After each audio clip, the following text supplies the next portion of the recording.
कि जब भी हम कोई भी एंटरप्रेन्योर बिज़नेस शुरू करना चाहता है, तो उसको कौन-सा बिज़नेस स्ट्रक्चर समझना मतलब बिज़नेस स्ट्रक्चर आप थोड़ा-सा सोचिए कि कोई लेमैन है, उसको समझ में नहीं आता, उसको कोई आइडिया नहीं है।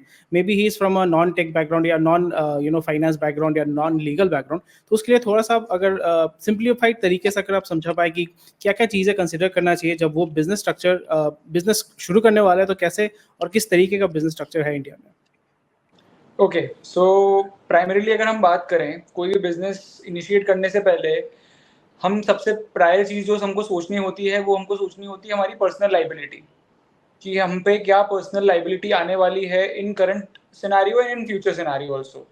कि हम कोई चीज़ स्टार्ट कर रहे हैं, कोई भी चीज़ व्हिचएवर वी स्टार्ट, चाहे वो एक कंपनी हो, बिजनेस स्ट्रक्चर डिफर कर सकता है कंपनी से लेकर एक सोल प्रोप्राइटरी बिजनेस तक जो एक इंडिविजुअल स्टार्ट कर रहा है, तो सबके अपने अपने बेनिफिट्स होते हैं, अपने अपने डिसएडवांटेजेस होते हैं, और हमको उसमें सबसे पहले ये सोचना होता है कि हमारी पर्सनल लाइबिलिटी क्या रहेगी उस चीज़ में आज और फ्यूचर में।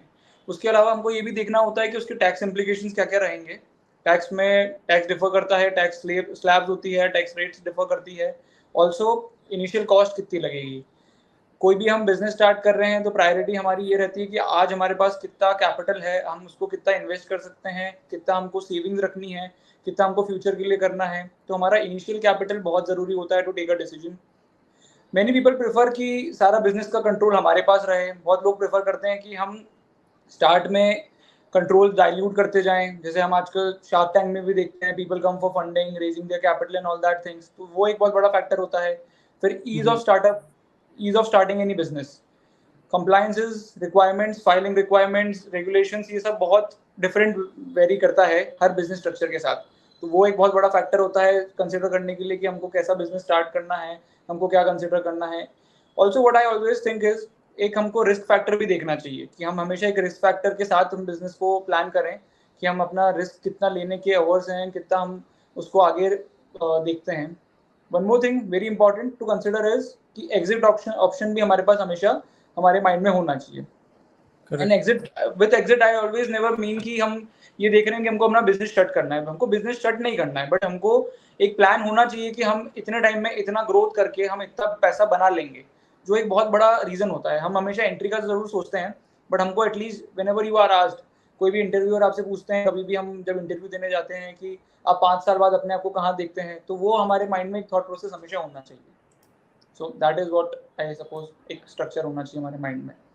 Got it. तो यहाँ पे जस्ट एक सिंपल सा एक क्वेश्चन आता है कि यहाँ पे आपने बताया कि कुछ जो जो फैक्टर्स हमें कंसिडर करना चाहिए। एक होता है कि फंडिंग साइज, फ्यूचर प्रोस्पेक्ट क्या होगा, मे बी हम बाद में उसमें पार्टनर ऐड अप करना चाहते हैं या नहीं करना चाहते हैं, एंड सबसे बड़ा चीज़ होता है कि कंप्लायंस, क्योंकि जैसे कुछ-कुछ जो बिज़नेस स्ट्रक्चर होता है वहाँ पे कंप्लायंस मतलब एज़ सच कोई कंप्लायंस की ज़रूरत नहीं होती। जैसे आपका सोल प्रोप्राइटरशिप हो गया, आप खुद का आईटी फाइल कर रहे हो, दैट इज़ डन।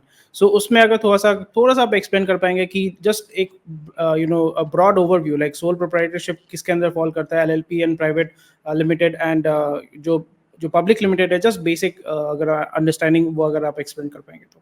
तो अगर हम बात करें सोल प्रोप्राइटरी की, तो sole proprietary is one of the easiest thing, कि अगर हमको देखना होता है कि कौन सा बिजनेस सबसे इजी होगा टू स्टार्ट, जिसमें कंप्लायंसेस बहुत कम रहेंगे, जैसे आपने भी मेंशन करा कि जी, कंप्लायंसेस पार्ट पे अगर हम देखें, रेगुलेशन पार्ट पे अगर हम देखें, तो सोल प्रोप्राइटरी सबसे इजी होता है।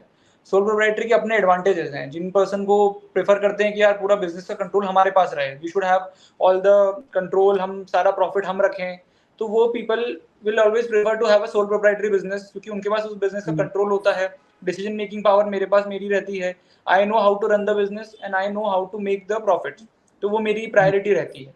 कंप्लायंसेस बहुत कम रहते हैं, आप इंजॉय करते हैं सारा रिवॉर्ड। बट अगर हम बात करें कि उसके अगर कुछ प्रोज हैं, तो उसके कुछ कॉन्स भी होंगे सोल प्रोप्राइटरी के। जैसे हम बोलते हैं कि यार आप अगर सारा प्रॉफिट रख रहे हैं, तो सारी रिस्क भी आप रख रहे हैं, फिर नो करेक्ट, डाउट आप सारी रिस्क भी आपके पास आप रहेगी, सारी रिस्क आपको लेनी रहेगी। जितना कंट्रोल आपके पास है, बट आपके पास फिर स्किल सेट एक रिस्ट्रिक्शन आ जाता है। अगर हम बात करें पार्टनरशिप फर्म की, तो पार्टनरशिप में आपके पास 2 और मोर पीपल हैं जो आपके साथ पार्टनरशिप में हैं। वो अपना-अपना स्किल सेट लेके आएँगे, वो अपनी एक्सपर्टीज़ लेके आएँगे। Whereas if we talk about the sole proprietary thing, तो सारी स्किल सेट, सारा एक्सपर्टीज़ सब आपका है, सारा कैपिटल आपका लगा हुआ है, सारा पैसा आपका लगा हुआ है बिज़नेस में, सारी रिस्क आपको लेनी है। स्मॉल बिज़नेस के लिए it is always preferable to start with a sole proprietary firm. हम हमेशा ये बात करते हैं जिनको स्केल अभी वो उतना नहीं देखना चाह रहे हैं, बिकॉज इजीली कन्वर्टेबल है इन फ्यूचर, बट अगर अभी हम स्मॉल स्केल से स्टार्ट कर रहे हैं तो you should always start with this thing कि हम एक बार सोल प्रोप्राइटरी से स्टार्ट करें, कैपिटल हमारा कम लगता है और कंप्लायंसेस कम है, बट रिस्क फिर पूरी हमारी होती है। करेक्ट, पर्सनल लायबिलिटी भी उसमें आ जाता है, so that is correct. Quite very vital. और ज़्यादातर लोगों को पता ही नहीं होता है कि liability is something which most of the people ignore, and फिर बाद में जाके जब लीगल किसी दिक्कत में फंसते हैं तो फिर लगता है कि प्राइवेट लिमिटेड या LLP करने से then they would have limited liability, so that correct. Is something which was very interesting.